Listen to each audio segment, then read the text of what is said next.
आज 23 जनवरी है, यानी कि देश के महान स्वतंत्रता सेनानी नेताजी सुभाष चंद्र बोस जी की 125वीं जयंती। इस अवसर पर आप हमारे इस वीडियो में उनका पूरा इतिहास और कई चौंकाने वाले किस्से जानेंगे जो कि आपने शायद ही पहले कभी सुने होंगे। तो इस वीडियो को एंड तक जरूर देखना। 19 के शतक के आखिर तक अंग्रेजों ने भारत पर अपना एक बड़ा और मजबूत साम्राज्य खड़ा कर लिया था और दूसरी तरफ भारत के लोग कांग्रेस के नेताओं के नेतृत्व में अंग्रेजों के खिलाफ अपनी पूर्ण स्वतंत्रता के लिए लड़ रहे थे। तभी 23 जनवरी 1897 को ओडिशा के कटक गांव में नेताजी सुभाष चंद्र बोस का जन्म हुआ। उनके पिता का नाम था जानकीनाथ बोस और माँ का नाम था प्रभावती देवी बोस, जिन्हें कुल 14 बच्चे थे।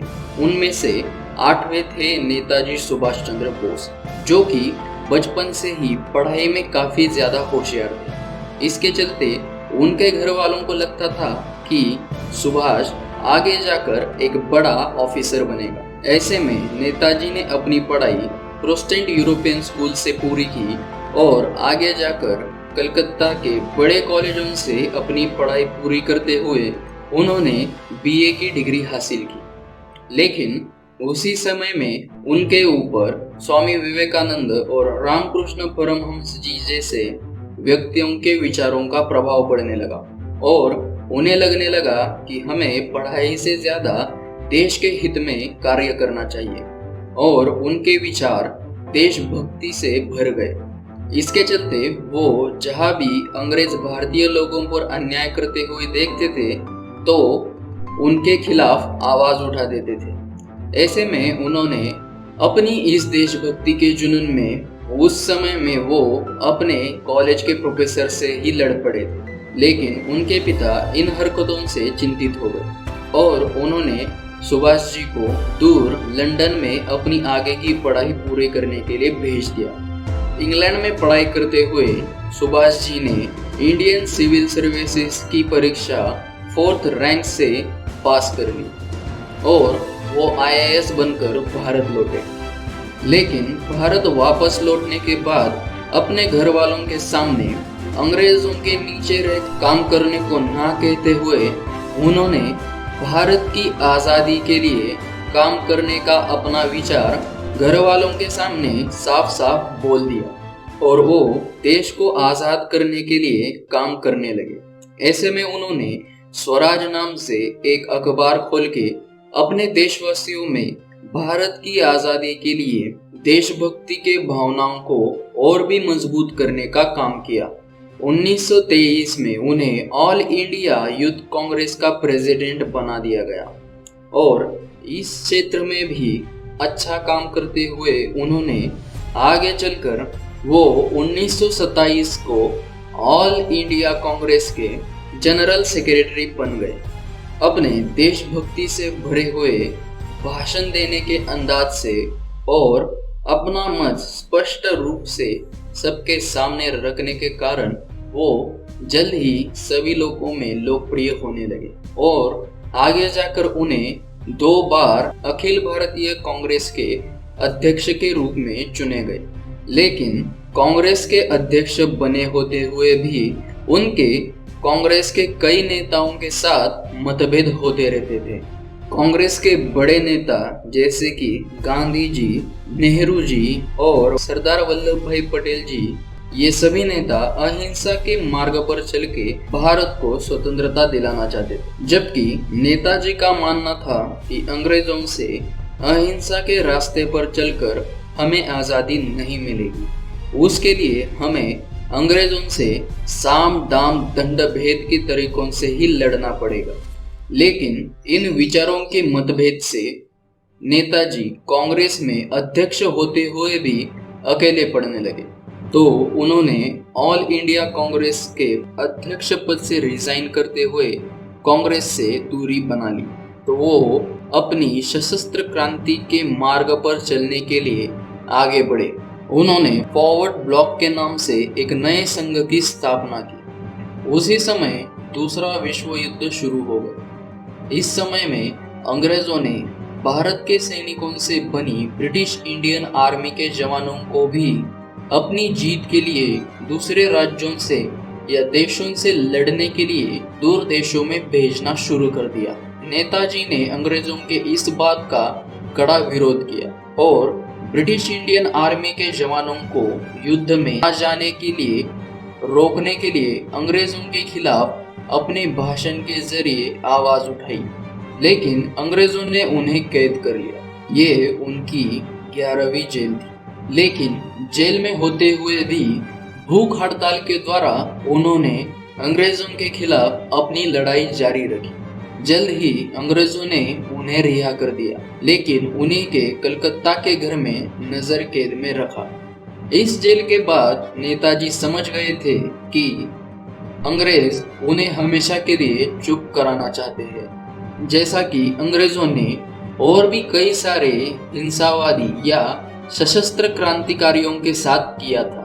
उस समय दूसरा विश्व युद्ध चल रहा था और अंग्रेजों के खिलाफ जर्मनी, इटली, जापान जैसे कई देशों ने अपनी लड़ाई बड़ी मजबूती से जारी रखी थी। इस स्थिति को समझते हुए नेताजी जर्मनी, रशिया जैसे अंग्रेजों के खिलाफ लड़ रहे देशों की भारत को आजादी दिलाने के लिए मदद लेना चाहते थे। इसके लिए उन्होंने एक पूर्ण योजना भी बना दी थी और अपनी इस नई लड़ाई पे वो चल दिए।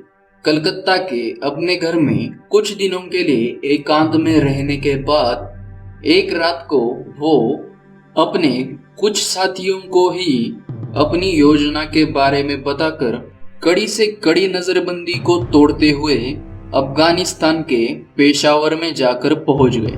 अफगानिस्तान जो कि 1921 में ही अंग्रेजों की हुकूमत से आजाद हो चुका था और वहां पर कई सारे कम्युनिस्ट नेता थे, जिनमें से कुछ नेताजी के अच्छे मित्र भी थे, जिन्होंने अफगानिस्तान में नेताजी को बहुत मदद की और उन्हें रशिया तक पहुंचने में मदद की। और उधर अंग्रेज सुभाष जी को भारत में ही ढूंढते रह गए, लेकिन रशिया में पहुंचने के बाद रशिया के स्टालिन ने नेताजी को मदद करने से इनकार कर दिया और आगे जर्मनी में जाने के लिए मदद की। नेताजी फिर से दूसरे देश में यानी कि जर्मनी में पहुंच गए, जहां पर उन्होंने हिटलर से मुलाकात की, लेकिन हिटलर ने भी नेताजी को मदद करने से ना कहकर जापान में जाने के लिए कहा, जिसके दो कारण थे। एक, दूसरा विश्व युद्ध हिटलर लगभग हार रहा था। वो नेताजी को भारत की आज़ादी में मदद कर अंग्रेजों को नाराज नहीं करना चाहता था। दूसरा, उसके दिल में भारतीय लोगों के लिए कोई सम्मान नहीं था। ये नेताजी ने जान लिया था।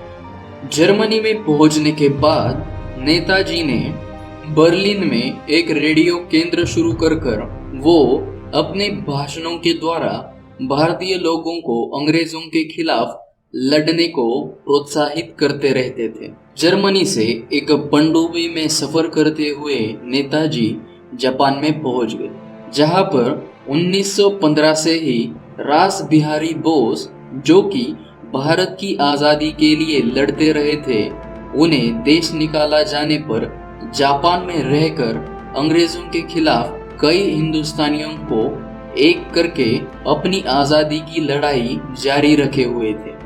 जापान के पंतप्रधान टोजो ने नेताजी का स्वागत करते हुए उन्हें अंग्रेजों के खिलाफ आज़ादी की लड़ाई में पूरी तरह से मदद करने का वादा किया और अंग्रेजों के खिलाफ लड़ाई लड़ते हुए जिन ब्रिटिश इंडियन आर्मी के भारतीय सैनिकों को जापान ने युद्ध कैदी कर दिया था, उन्हें नेताजी को सौंप दिया और 6 नवंबर 1941 को नेताजी ने इन सैनिकों से आज़ाद हिंद फौज की स्थापना की, जिस फौज में झांसी की रानी पथक में कैप्टन लक्ष्मी स्वामीनाथन के नेतृत्व में कई महिलाएं भी शामिल थी।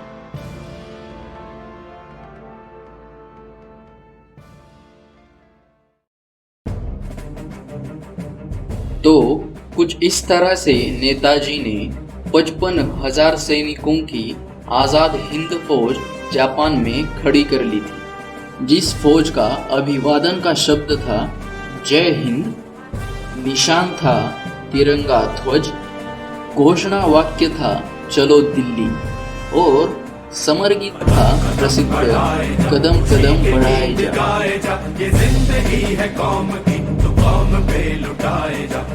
इस फौज को और भारत के लोगों को संबोधित करते हुए नेताजी ने अपने भाषण में भारत को अंग्रेजों के खिलाफ आज़ादी की लड़ाई में अंतिम पर्व में तुम मुझे खून दो, मैं तुम्हें आज़ादी दूंगा, ऐसी घोषणा की। नेताजी की इस नई तैयारी से पूरी भारत में क्रांति की एक नई बाढ़ सी आ गई और अब पूरा भारत नेताजी को भारत में अपनी सेना के साथ देखने के लिए उत्सुक था। नेताजी ने अपनी आज़ाद हिंद फौज के साथ भारत को आज़ाद करने के लिए आगे कूच की। जापान ने अंग्रेजों से पहले ही अंडमान और निकोबार को जीत लिया था। अब उन्होंने इन दोनों द्वीपों को नेताजी को सौंप दिया और नेताजी ने इनका नाम शहीद और स्वराज्य रख दिया और भारत के पहले भूभाग को आज़ाद करते हुए उन्होंने 1944 को म्यांमार के आराकान के प्रदेश को जीत लिया। साथ ही आसाम के पास के कई जगहों को जीतते हुए आज़ाद हिंद फौज इम्फाल की ओर आगे बढ़ी। एक तरफ नेताजी और आज़ाद हिंद फौज अंग्रेजों के खिलाफ इम्फाल में लड़ाई लड़ रही थी, लेकिन दूसरी ओर अमेरिका ने अंग्रेजों के साथ मिलते हुए जापान के हिरोशिमा और नागासाकी के शहरों पर अणुबॉम्ब गिरा दिए, जिसके कारण जापान एक ही झटके में अपने घुटनों पर आ गिरा और नेताजी की आज़ाद हिंद फौज को जो मदद मिल रही थी वो अब बंद हो गई, जिसके कारण नेताजी और आज़ाद हिंद फौज को इम्फाल की अपनी मुहिम आदि छोड़कर पीछे हटना पड़ा। अब आज़ाद हिंद फौज को जापान से मिल रही मदद पूरी तरह से बंद हो गई, लेकिन नेताजी को जल्द ही कुछ तो करने की ज़रूरत थी। इसलिए वो रशिया की मदद लेने के लिए जापान से रशिया जाने वाले थे। 18 अगस्त 1945 को नेताजी ने आज़ाद हिंद फौज के विमान से तोरेन से तैपेई में लैंड किया, लेकिन तैपेई में आने के बाद जापानी अधिकारियों ने उनसे कहा कि आगे वो अपने जहाज में नहीं जा सकते, उन्हें जापान के विमान में बैठकर अकेले ही आगे जाना होगा। लेकिन नेताजी के साथी उन्हें अकेले छोड़ने पर राजी नहीं थे, तो उनमें से हबीबुर रहमान नेताजी के साथ जाने के लिए तैयार हो गए।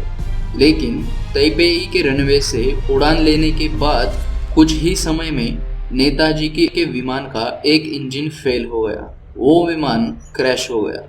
प्लेन का पायलट आयोयागी तो जगह पर ही मर गया।